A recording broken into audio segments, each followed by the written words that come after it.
نبي بعد صاحب التاج والمعراج سيد الإنس والجنات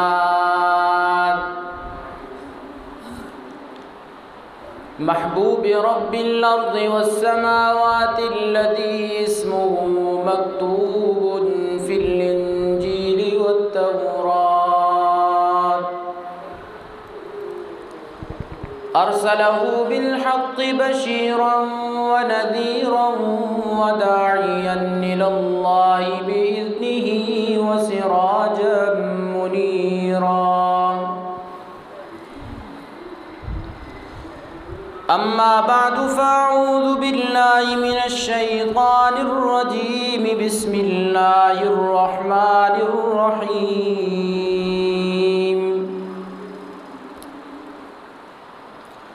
ما كان محمد أبا أحد من رجالكم ولكن رسول الله وخاتم النبيين وكان الله بكل شيء عليما سبحان ربك رب العزة عما يصفون وسلام على المرسلين والحمد لله رب العالمين اللهم صل على محمد وعلى آل محمد كما صليت على إبراهيم وعلى آل إبراهيم إنك حميد مجيد اللهم بارك على محمد وعلى آل محمد كما باركت على إبراهيم وعلى آل إبراهيم إنك حميد مجيد معزز حاضرین کرام،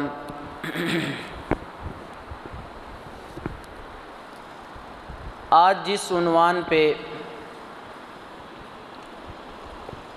آپ لوگوں کے سامنے گفتگو کا ارادہ ہے وہ ہے ختم نبوت۔ یاد رکھیے گا، ختم نبوت کے عنوان کے تحت 3 موضوعات آتے ہیں۔ پہلا موضوع ہے ختم نبوت یا اجرائے نبوت، کہ آیا حضور اکرم صلی اللہ علیہ وسلم کے دنیا سے رخصت ہو جانے کے بعد نبوت جاری ہے یا ختم ہو چکی ہے؟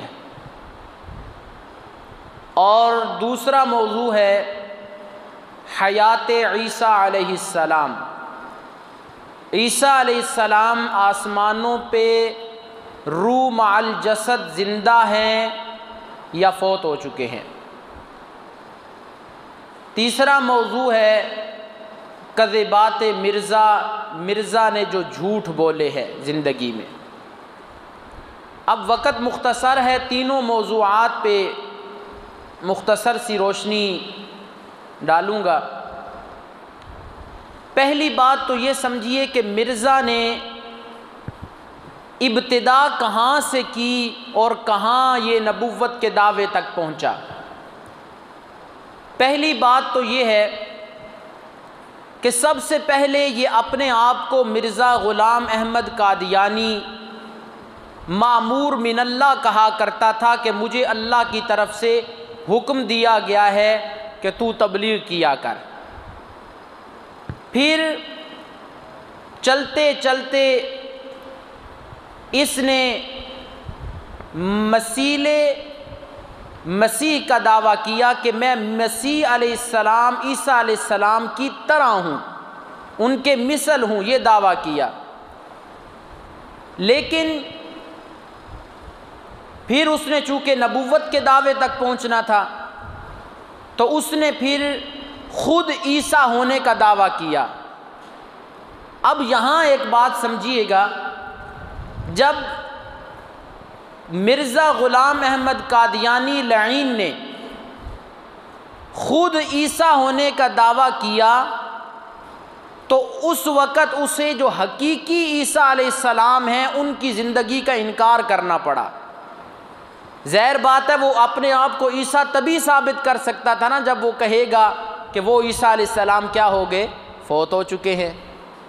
اگر مانا جائے کہ وہ آسمانوں پہ زندہ ہیں اور یہ اپنے آپ کو بھی عیسیٰ کہلوائے تو پھر کہا جا سکتا ہے کہ تو مانتا بھی ہے کہ عیسیٰ آسمانوں پہ اور خود کو عیسیٰ کہتا ہے، تو اس نے عیسیٰ علیہ السلام کی حیات کا انکار کر دیا۔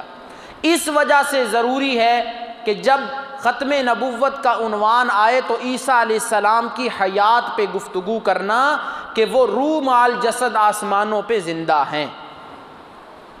اور پھر یہ ایسا دجال اور دجل اس نے کیا کہ چلتے چلتے یہ نبوت کے دعوے تک آ پہنچا۔ پھر یہ کہنے لگ گیا کہ میں ذلی بروزی نبی ہوں، کہ جب میں نے نبی علیہ السلام کی اتنی اطاعت کی، حق ادا کر دیا میں نے نبی علیہ السلام کی اطاعت کا، تو پھر میرے اوپر نبوت کا سایہ پڑ گیا، میں نبی بن گیا۔ اب سوال یہ ہے کہ مرزا غلام احمد قادیانی نے اتنے عرصے کے بعد نبی علیہ السلام کی تابعداری کی، اور ایسی تابعداری کی کہ اس پہ حضور اکرم صلی اللہ علیہ وسلم کی نبوت کا سایہ پڑا اور وہ نبی بن گیا، تو کیا صدیق اکبر رضی اللہ تعالی عنہ نے اس سے بڑھ کے نہیں نبی علیہ السلام کی فرما برداری کی تھی؟ حضرت عمر نے نہیں کی تھی؟ حضرت عثمان، حضرت علی، حسن و حسین جن کے زبانیں کو نبی علیہ السلام چوسا کرتے تھے، جنہیں اپنے کندھوں پہ بٹھایا کرتے تھے، حضرت علی پہ یہ سایہ نہیں پڑا کہ وہ نبی بن گئے کہ ہجرت کی رات بستر نبوت پہ حضرت علی سوئے تھے، چادر اوپر کی تھی۔ صدیق اکبر نے رسول اللہ صلی اللہ علیہ وسلم کو کندھوں پہ اٹھایا تھا۔ کیا ان لوگوں پہ نہیں نبوت کا سایہ پڑا اور یہ اپنے آپ کو نبی نہیں کہہ سکتے؟ معلوم ہوا کہ یہ مرزا قادیانی کا جھوٹ اور دجل ہے کہ وہ کہاں سے شروع ہوا اور آخر کار اس نے نبوت کا دعویٰ کر دیا ہے، اور یہ نبوت کا دعویٰ اس کا کرنا شریعت اس کی اجازت نہیں دیتی۔ کیوں؟ حضور اکرم صلی اللہ علیہ وسلم کے دنیا سے رخصت ہو جانے کے بعد کسی نبی اور رسول کی ضرورت نہیں ہے۔ حضرت عیسیٰ علیہ السلام آئیں گے تو یہ بھی میرے محبوب صلی اللہ علیہ وسلم کی شان اور عظمت ہے کہ آپ علیہ السلام کی امتیوں میں ایک نبی بھی ہوگا، حضرت عیسیٰ علیہ السلام۔ یہ میرے محبوب صلی اللہ علیہ وسلم کی شان ہے۔ تو نبی علیہ السلام کے بعد کسی اور نبی کی، کسی اور رسول کی کوئی ضرورت نہیں ہے۔ آپ علیہ السلام نے حجۃ الوداع کے موقع پہ جب اونٹنی پہ سوار ہیں اور ایک خطبہ دیا تھا نبی علیہ السلام نے، اور آپ علیہ السلام نے اس میں ایک حدیث پاک فرمایا، انا خاتم الانبیاء وانتم آخر الامم، میں انبیاء میں سب سے آخر ہوں، تم امتیوں میں سب سے آخری ہو، لا نبی بعدی، میرے بعد کوئی نبی کوئی نہیں، تمہارے بعد کوئی امت کوئی نہیں ہے۔ یہ کس خطبہ میں نبی علیہ السلام نے فرمایا؟ حجۃ الوداع کے موقع پہ جو آپ علیہ السلام نے خطبہ دیا۔ نبی علیہ السلام نے پوچھا صحابہ سے، قد بلغت، میں نے تم تک دین پہنچا دیا؟ تو اس وقت صحابہ نے کہا تھا، اللہ کے محبوب صلی اللہ علیہ وسلم، بلغتا وادیتا ونصحتا، آپ نے پورا دین ہم تک پہنچا دیا، آپ نے ہمیں نصیحتیں کی، آپ نے ہمیں جنت تک پہنچنے کے رستے دکھا دیے، لہٰذا اس کا کیا مطلب کہ اب کسی اور نبی اور رسول کی ضرورت نہیں ہے۔ اب اگر ضرورت ہے تو اسی نبی علیہ السلام کی تابعداری اور اتباع کی ضرورت ہے۔ کیوں؟ قرآن کریم حجۃ الوداع کے موقع پہ ہی پھر ایک آیت کریمہ نازل ہوئی، نبی علیہ الصلاۃ والسلام پہ آیت کریمہ نازل ہوئی، فرمایا الیوم اکملت لکم دینکم واتممت علیکم نعمتی ورضیت لکم الاسلام دینا۔ فرمایا آج دن، اللہ فرماتے ہیں میں نے تمہارے لیے تمہارے دین کو مکمل کر دیا ہے، اور یہ ایسا دین مکمل ہوا کہ اب اس کے اندر والی چیز باہر نہیں جا سکتی اور باہر والی اندر نہیں آ سکتی۔ جو دین ہے وہ دین رہے گا، جو دین نہیں وہ دین کے اندر نہیں آ سکتا۔ اللہ نے اس کو بند کر دیا ہے۔ اب اس کا ایک مطلب میں اور طریقے سے بھی سمجھاتا ہوں۔ ما کان محمد ابا احد من رجالکم ولکن رسول اللہ وخاتم النبیین وکان اللہ بکل شیء علیما۔ عرب کے اندر ایک رسم تھی کہ منہ بولے بیٹے کو حقیقی بیٹے کا مقام اور مرتبہ دیتے تھے۔ نبی علیہ الصلاۃ والسلام کے ایک منہ بولا بیٹے تھے حضرت زید بن حارث رضی اللہ تعالی عنہ۔ ان کی اپنی بیوی سے نبھا نہ ہو سکا تو نبی علیہ الصلاۃ والسلام نے ان کی بیوی سے نکاح کیا۔ لوگوں نے کہا دیکھو پہلے بیٹا کہتے تھے، اب ان کی بیوی سے نکاح کر لیا۔ اللہ پاک نے قرآن کریم میں اس رسم کا توڑ پیش کیا۔ توڑ پیش کرنے کے بعد اللہ نے پھر یہ آیت کریمہ ساتھ نازل کی اور سمجھا دیا مسئلہ۔ اب میں آیت کریمہ کا ترجمہ کروں گا نا تو آپ کو بات سمجھ آئے گی۔ فرمایا ما کان محمد ابا احد من رجالکم ولکن رسول اللہ، محمد الرسول اللہ صلی اللہ علیہ وسلم تم میں سے مردوں میں سے کسی کے باپ نہیں۔ میرے ذہن میں یہ سوال آیا مولا مردوں میں سے کسی کے باپ نہیں، باپ تو ہے نا کہ آپ کی 4 بیٹیاں ہیں، باپ تو ہے نا کہ آپ کے 3 بیٹے ہیں۔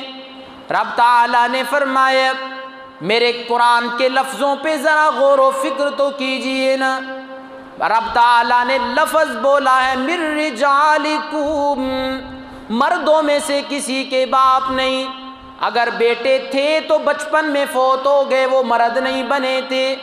بیٹیاں تھیں اور تھی نبی علیہ السلام کی تو 4 بیٹیاں، لیکن رب نے فرمایا مردوں میں سے کسی کے باپ نہیں۔ جب مردوں میں سے کسی کے باپ نہیں تو پھر مان لینا چاہیے کہ رسول اللہ حضرت زید کے حقیقی باپ نہیں تھے، وہ تو منہ بولے بیٹے تھے۔ اللہ نے مسئلہ سمجھا دیا نا۔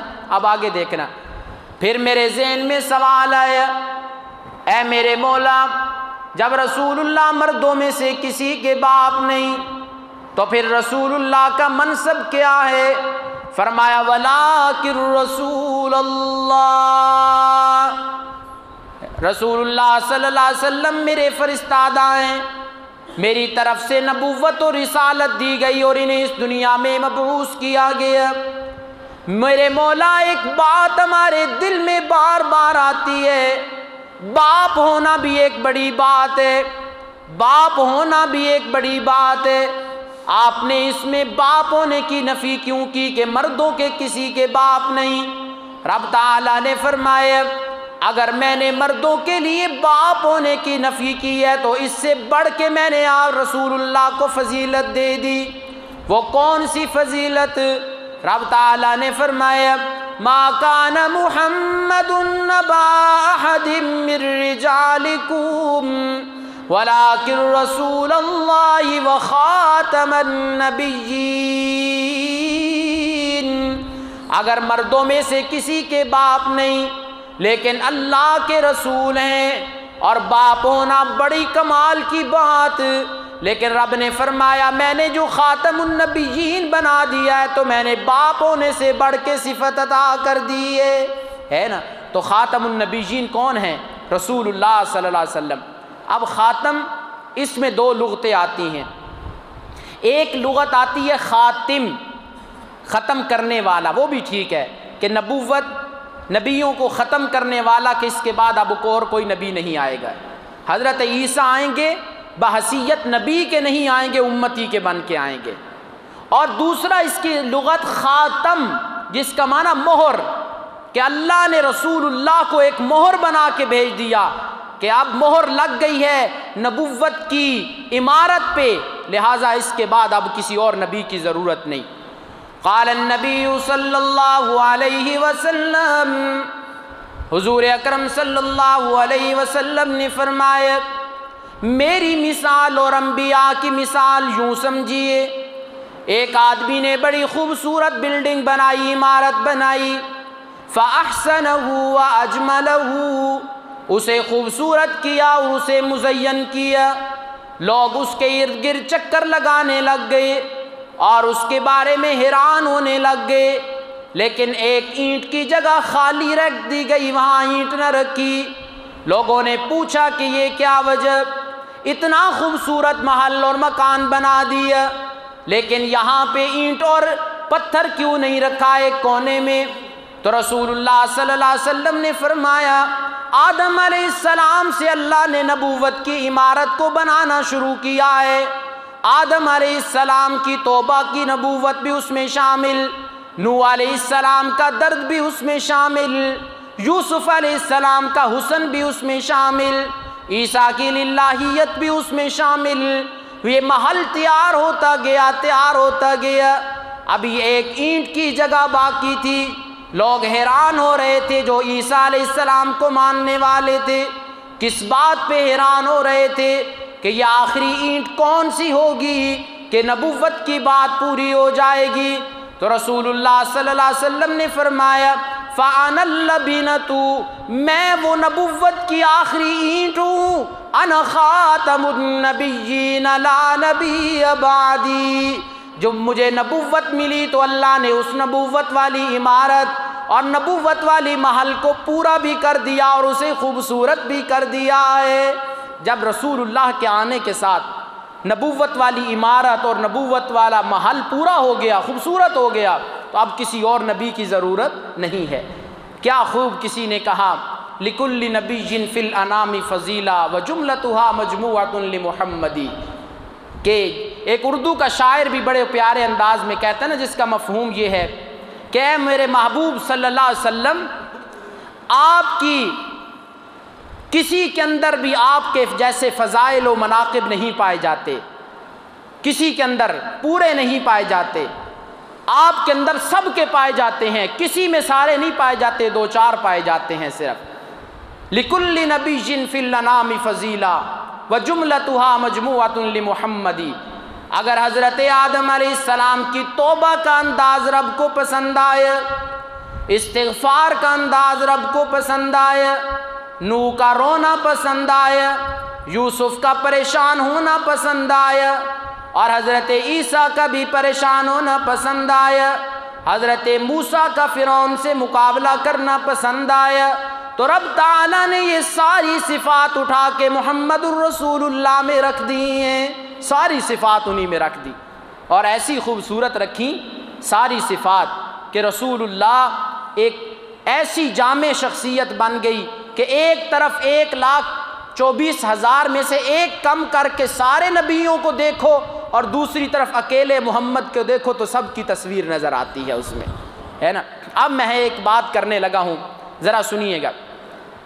رب تعالیٰ نے انبیاء علیہ السلام کو جب نبوت عطا کی تو اللہ نے ایک لفظ بولا، فرمایا وَلَقَدْ آتَيْنَا دَاوُودَ مِنَّا فَضْلًا، رب نے آتینا کا لفظ بولا، ہم نے نبوت میں سے یہ چیز اسے دے دی، نبوت کا یہ حصہ دے دیا۔ حضرت سلیمان کی باری آئی، فرمایا وَلَقَدْ آتَيْنَا داود وسلیمان علما، ہم نے انہیں اتنا علم دے دیا۔ سارے انبیاء کو اللہ نے نبوت کی چادر میں سے تھوڑی تھوڑی نبوت کا حصہ انہیں دے دیا، لیکن مڈیالہ کے لوگوں قربان جاؤں، جب رسول اللہ کی باری آئی تو رب نے آتینا کا لفظ نہیں فرمایا، بلکہ فرمایا انا اعطیناک الکوثر، کہ میں نبوت کی چادر میں سے تھوڑی تھوڑی نبوت اٹھا کے سب کو دیتا رہا، لیکن جب رسول اللہ کی باری آئی تو چادر اٹھا کے رسول اللہ کے کندھوں پہ ڈال دیے، ہے نا، پھر انہیں رسول اللہ کو خاتم النبیین بنا دیا ہے۔ چلیں یہ تو پہلا عنوان تھا کہ ختم نبوت، آپ کے بعد کسی اور نبی کی ضرورت نہیں ہے۔ اس پہ اگر میں گفتگو کروں 100 آیات پہ بول سکتا ہوں، 100 آیات قرآن کریم کی ایسی ہیں جن سے ختم نبوت واضح ہوتی ہے، لیکن میرا اپنا ایک ذوق ہے، میں کہتا ہوں 100 آیات نہیں، علماء نے لکھا ہے، ادنا سا طالب علم ہوں، ابو جی سے 6 مرتبہ اللہ کا قرآن ترجمہ و تفسیر سے پڑھا، ما بین الدفتین، یہ 2 گتوں کے درمیان پورا قرآن میرے محبوب کی ختم نبوت کی دلیل ہے۔ کیسے ختم نبوت کی دلیل؟ تورات آئی، حفاظت کی ذمہ داری اللہ نے نہیں لی، انجیل آئی، حفاظت کی ذمہ داری اللہ نے نہیں لی، قرآن آیا تو جس طرح قرآن کی حفاظت کی ذمہ داری اللہ نے لی، اسی طرح محمد جوان کی عصمت اور عزت کی حفاظت کی ذمہ داری بھی اللہ نے لے لی ہے۔ اب دوسرا عنوان دیکھتے ہیں 2 منٹ کے لیے، جی، کہ حضرت عیسیٰ علیہ السلام آیا زندہ ہیں یا دنیا سے رخصت ہو گئے؟ آسمانوں پہ روح مال جسد، اس پہ میں آیات پیش کروں تو مجھے ایک آیت پہ کافی وقت چاہیے، لیکن میں ذرا آگے چلتا ہوں۔ مرزائیت اس دور میں چند اعتراض پیش کرتی ہے۔ پہلا اعتراض یہ کرتے ہیں، اگر عیسیٰ علیہ السلام آسمانوں پہ زندہ ہیں، آسمانوں پہ زندہ ہیں تو کھاتے پیتے کیا ہوں گے؟ یہ ان کا ایک سوال ہے، حالانکہ یہ سوال بنتا نہیں۔ میں اب اس کی مثال قرآن سے، جیسے علماء نے پیش کی، جواب دیا۔ رب تعالیٰ نے قرآن کریم میں فرمایا وَإِنَّ يُونُسَ لَمِنَ الْمُرْسَلِينَ إِذْ أَبَقَ إِلَى الْفُلْكِ الْمَشْحُونِ فَسَاهَمَ فَكَانَ مِنَ الْمُدْحَضِينَ۔ حضرت یونس علیہ السلام قوم سے ناراض ہو کے کشتی میں بیٹھ گئے، کشتی میں بیٹھنے کے بعد کشتی بھنور میں پھنس گئی، اور ملا نے کہا کہ لگتا ہے کہ آج کوئی غلام مالک کی اجازت کے بغیر آ گیا، قرآن اندازی کی گئی تو حضرت یونس علیہ السلام ہی ملزم ٹھہرے۔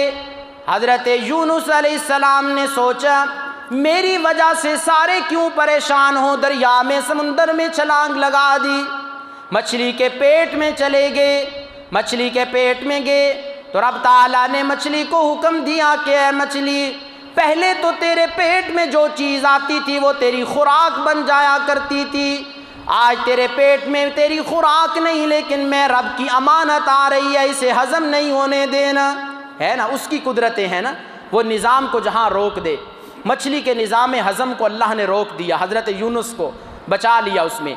اب علماء نے بڑا پیارا جواب دیا، فرمایا فَلَوْلَا أَنَّهُ كَانَ مِنَ الْمُسَبِّحِينَ لَلَبِثَ فِي بَطْنِهِ إِلَى يَوْمِ يُبْعَثُونَ۔ حضرت یونس علیہ السلام اگر مچھلی کے پیٹ میں اللہ کی تسبیح نہ کرتے، قیامت کی صبح تک انہیں مچھلی کے پیٹ میں رہنا پڑتا۔ منڈیالہ کے لوگوں، علماء نے یہاں سے مسئلہ مستنبط کیا، جو رب مچھلی کے پیٹ میں حضرت یونس کو بچا سکتا ہے اور خوراک پہنچا سکتا ہے، کیا وہ رب حضرت عیسیٰ کو آسمانوں پہ خوراک دے کے زندہ نہیں رکھ سکتا، بلکہ ضرور رکھ سکتا ہے؟ مسئلہ سمجھ آیا کہ نہیں آیا؟ حدیث پاک مشکات شریف کی، نبی علیہ السلام نے فرمایا قیامت کے قریب دجال آئے گا، بڑی کات سالی ہوگی۔ صحابہ نے پوچھا اللہ کے محبوب اس وقت پھر لوگ کیا کھائیں پیئیں گے؟ تو آپ علیہ السلام نے فرمایا یجزی ما یجزی اہل السماء، اس وقت دنیا والوں کو وہ چیز کافی ہو جائے گی جو آسمان والوں کو، اور آسمان والوں کی کیا خوراک؟ فرمایا من التسبیح والتقدیس،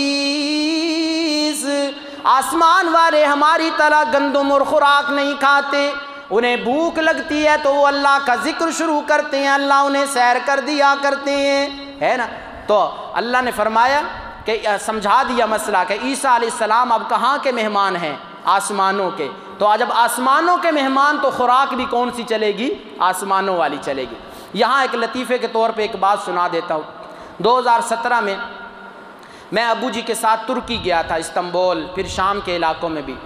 وہاں جب ہم گئے تو تھے ہم پاکستانی، لیکن ہمیں خوراک وہاں ترکیوں والی کھانی پڑتی تھی، کیونکہ مہمان جو ان کے تھے نا۔ تو اب یہیں سے میں اس بات پہ بھی ایک دلیل پیش کیا کرتا ہوں، یہ دنیا میں ایک نظام ہے کہ ہم پاکستانی جب دوسرے ملک میں جائیں تو ان کی خوراک کھانی پڑتی ہے۔ عیسیٰ علیہ السلام دنیا سے آسمانوں پہ گئے تو کیا عیسیٰ وہاں کی خوراک استعمال نہیں کر سکتے؟ وہ تسبیح و تقدیس کر کے زندہ رہ سکتے ہیں۔ آخر میں ایک بات سنانا چاہتا ہوں۔ نبوت کے 5 وصف ہیں۔ نبوت کے کتنے وصف ہیں؟ 5۔ پہلا وصف نبوت کا یہ ہے کہ نبی کامل العلم ہوتا ہے، علم اس کا بڑا مضبوط ہوتا ہے۔ اور مرزا قادیانی کا علم کیا تھا؟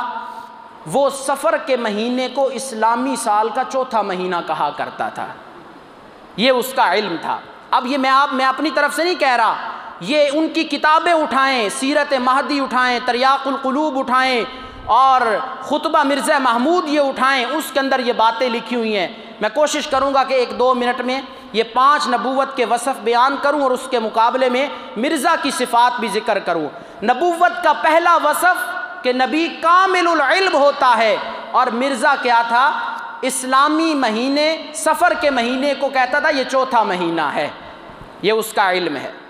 پھر نبی کی دوسری صفت یہ ہوتی ہے کہ وہ کامل العقل ہوتا ہے، اور مرزا قادیانی کی کتابوں میں لکھا ہے کہ مرزا صاحب کو کبھی کبھی یہ بھی نہیں پتہ چلتا تھا کہ دایاں جوتا کون سا ہے اور بایاں کون سا ہے۔ اب اس یہ نبوت کا حقدار ہے؟ کہاں ہو سکتا ہے نبوت کا حقدار؟